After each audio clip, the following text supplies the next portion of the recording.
All right, so now we're on to how females mechanically are different than males, and how that causes a little bit more, females more prone to that injury. So we talked about how there's three components to that have to come together to kind of cause that ACL injury. So take basketball, for example. When a girl goes up to rebound and she comes down and she has the ball, when she goes and steps, flexes her knee, turns, so she's rotating, and if she doesn't have the strength and her knee kind of comes in a little bit, those three components right there give her a higher rate for that injury. So as she comes here, it puts a lot of more torque on that ACL, and that ACL could tear or pop. So now we're going to also look at how females jump differently and how females possibly might land differently, again causing higher risk for that injury. So sometimes when females jump, they go through this loading process where their knees come in, and then mechanically they use a leverage from their knees to get them up in the air, or in this case up on the box. So because of that, they're actually using their quads more. There's a research study that was shown that females athletes use their quads more, and then follow up with their hamstrings, follow up with their calf muscle, versus the male athlete who actually uses their hamstrings more, then their quads, and then their calf muscle. So with that said, as a physical therapist, we try to teach female athletes how to jump and land properly using that better muscle activation process. So with that said, females tend to stand up a little bit more when they jump versus sitting, which again will actually engage the hamstrings a little bit more than their quads. So a proper jump would be coming here, sitting a little bit more in their seat, using their glutes and their hamstrings, kicking on, keeping their knees over their toes, and going from here up.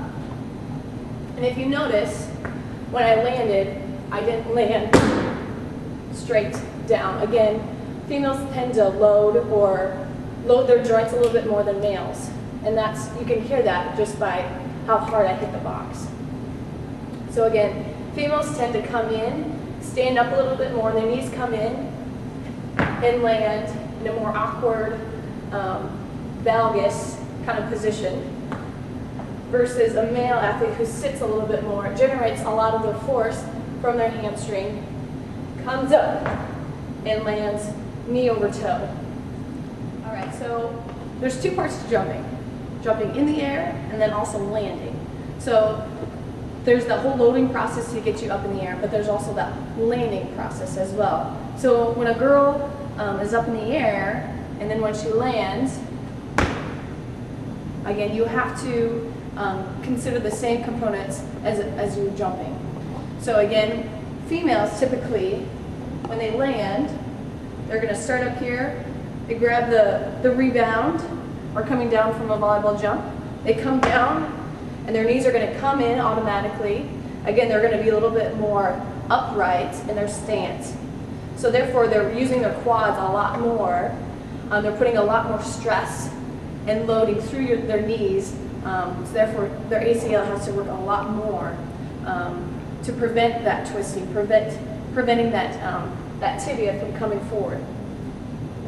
So again, when we have female athletes that come in, we teach them and encourage them to, when they land, that they're going to land in that nice athletic position where they're sitting, their hamstrings are kicked on, they're landing quietly, not hard on the ground, and their knees again are right over their toes. So overall, I hope you got out of this little video segment that there is a difference between male athletes and female athletes.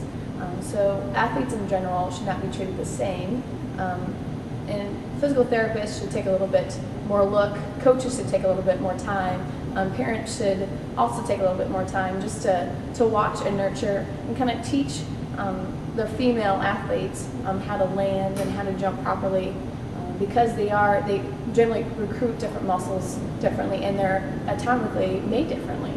So remember that female athletes jump, land, cut, and run differently.